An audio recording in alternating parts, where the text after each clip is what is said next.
Hi friends, welcome to Monish cafe. இன்றைக்கி நம்ம பார்க்க போகிற ரெசிபி ஒரு டீ டைம் ஸ்நாக்ஸ் ரெசிபி தான். முருங்கைக்கீரையில் நான் ஒரு போண்டா செஞ்சு காட்ட போகிறேன். இன்றைக்கி நான் கோதுமை மாவில் தான் இந்த போண்டா செஞ்சுருக்கேன். நமக்கு டீ டைமில் சாப்பிட்றதுக்கு ஒரு சூப்பரான ஸ்நாக்ஸ் ரெசிபி. மேலே நல்ல கிறிஸ்பியாக இருக்கும், சாப்பிட்றதுக்கு உள்ளே நல்ல சாஃப்டாக இருக்கும். வாங்க ஃப்ரெண்ட்ஸ், அது எப்படி செய்கிறதுன்னு பார்க்கலாம். நான் இந்த கப்பில் 2 கப் அளவுக்கு கோதுமை மாவு எடுத்திருக்கேன். இப்போது அதில் ஒரு பெரிய வெங்காயம் பொடிசாக கட் பண்ணி வச்சுருக்கேன், அதை சேர்த்துக்கிறேன். காரத்துக்கு ஏற்ற மாதிரி பச்சை மிளகாய் சேர்த்துக்கோங்க. அது கூடவே கறிவேப்பிலை, கொஞ்சமாக கொத்தமல்லி தழை சேர்த்துக்கிறேன்.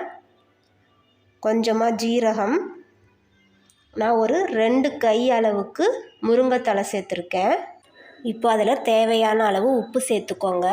நான் எந்த கப்பில் கோதுமை மாவு அளந்தனோ அதே கப்பில் 1/2 கப் அளவுக்கு தண்ணி சேர்த்து பிசைஞ்சிருக்கேன். எனக்கு அது சரியாக இருந்துச்சு. இப்போ பாருங்கள், கரெக்டாக போண்டா பிடிக்கிற பதத்துக்கு பிசைஞ்சு வச்சுருக்கேன். இப்போ ஸ்டவ்வில் தவா வச்சு கடலெண்ணெய் ஊற்றி வச்சுருக்கேன். இப்போ எண்ணெய் காஞ்சிருச்சான்னு பார்ப்போம்.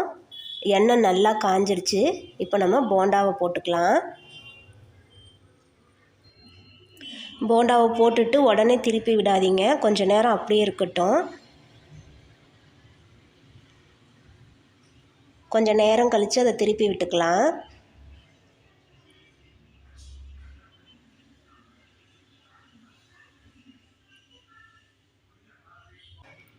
பாருங்கள், போண்டா நல்லா வெந்துடுச்சு, நல்லா கோல்டன் ப்ரௌன் கலரில் வந்துடுச்சு. இப்போ அதை எடுத்துக்கலாம்.